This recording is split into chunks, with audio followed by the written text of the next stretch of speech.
If you had the ability to cast illusions, what would we use it for?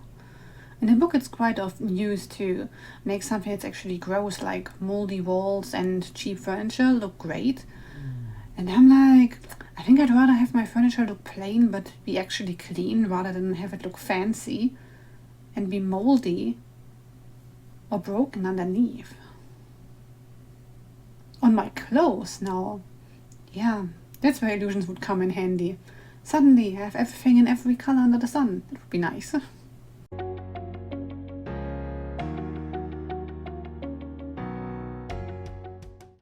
Hey guys, welcome back to my channel. I'm Kat, and today I would like to talk about a recommendation from a viewer. I'm not sure whether it was a YouTube comment or a comment on Instagram at this point, but it's a recommendation from a viewer nonetheless.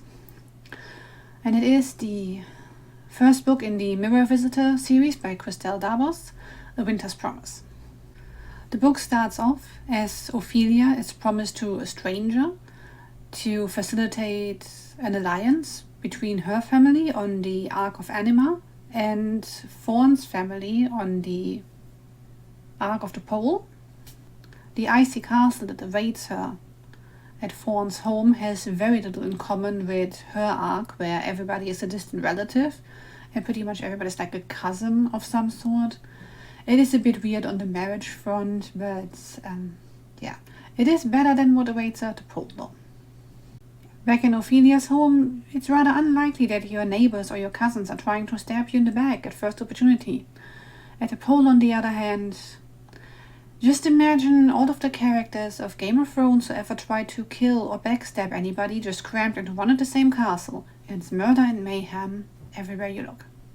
A random note, this book had me realize that there are a couple of names that instantly endear me to a character, such as Persephone, Alexandra and Ophelia now.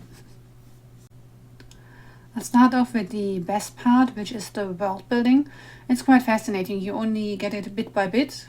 So in the first few pages I was a tiny bit confused at points. Also, I didn't read the back cover once again because it was a recommendation, so I just went in without reading anything on the back. Might have helped.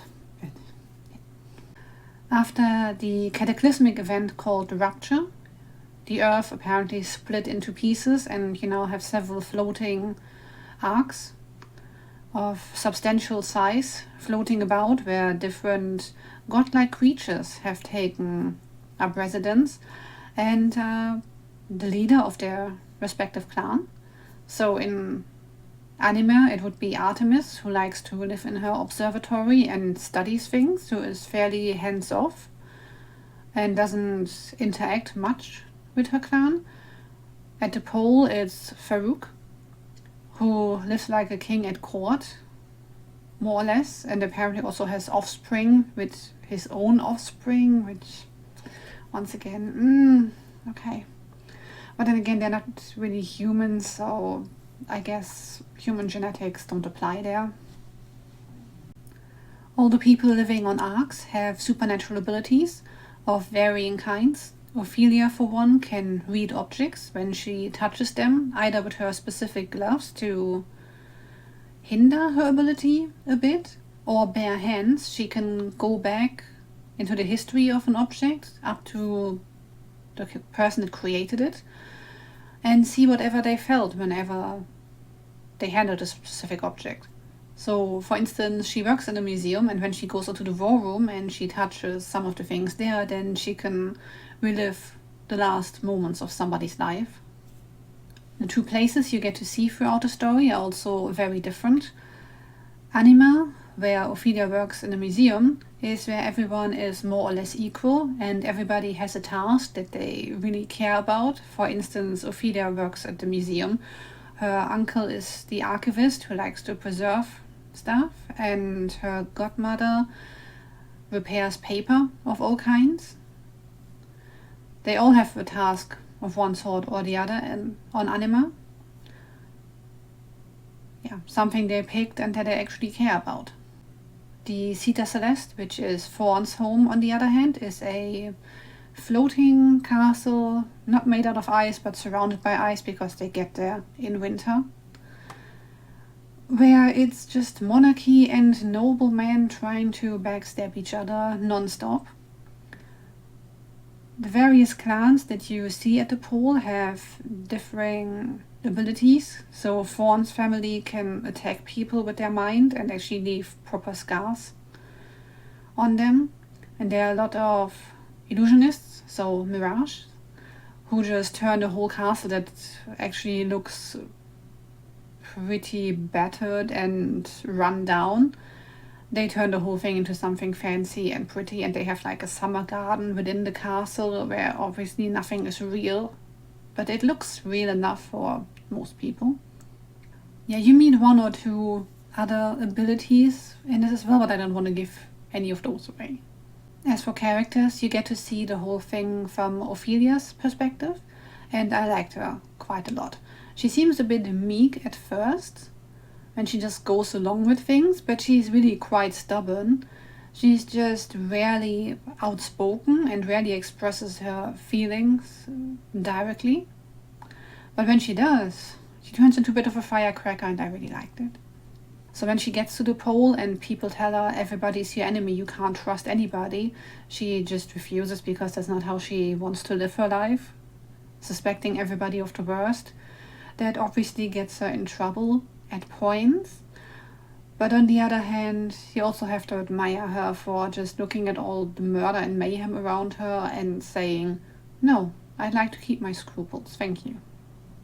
One or two characters read a bit like they were rather close to a caricature. Just think like a Tim Burton movie. You know, one or two of the characters sounded like they could have just waltzed straight out of one of those. I imagine at least for Fawn we will get to see a lot more or much deeper insight into his character in the second book. Because for the first one it's a lot of Ophelia just not being sure whether she can trust him, even as far as she can throw him, which wouldn't be much, which wouldn't be far. Yes, but in this book, Fawn is fairly standoffish and doesn't give you much reason to like him. So I can only hope that that will improve in the second book. And given the premise that they are supposed to marry at some point, you would maybe think that there's a love story happening there, but so far there's none of that. At one point, Ophelia gets the impression that he might like her, but she's very much like, not interested, thank you. And not just in him, but in general. Something closer to the beginning of the book reads as if Ophelia is both aromantic and asexual.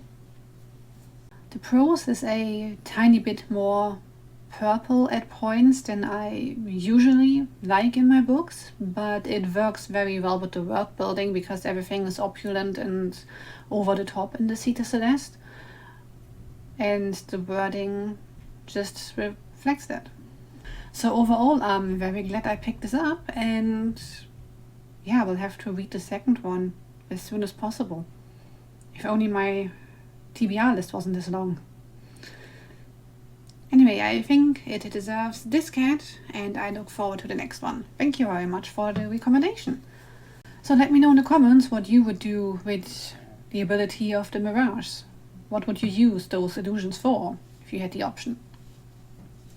Thank you guys so much for watching.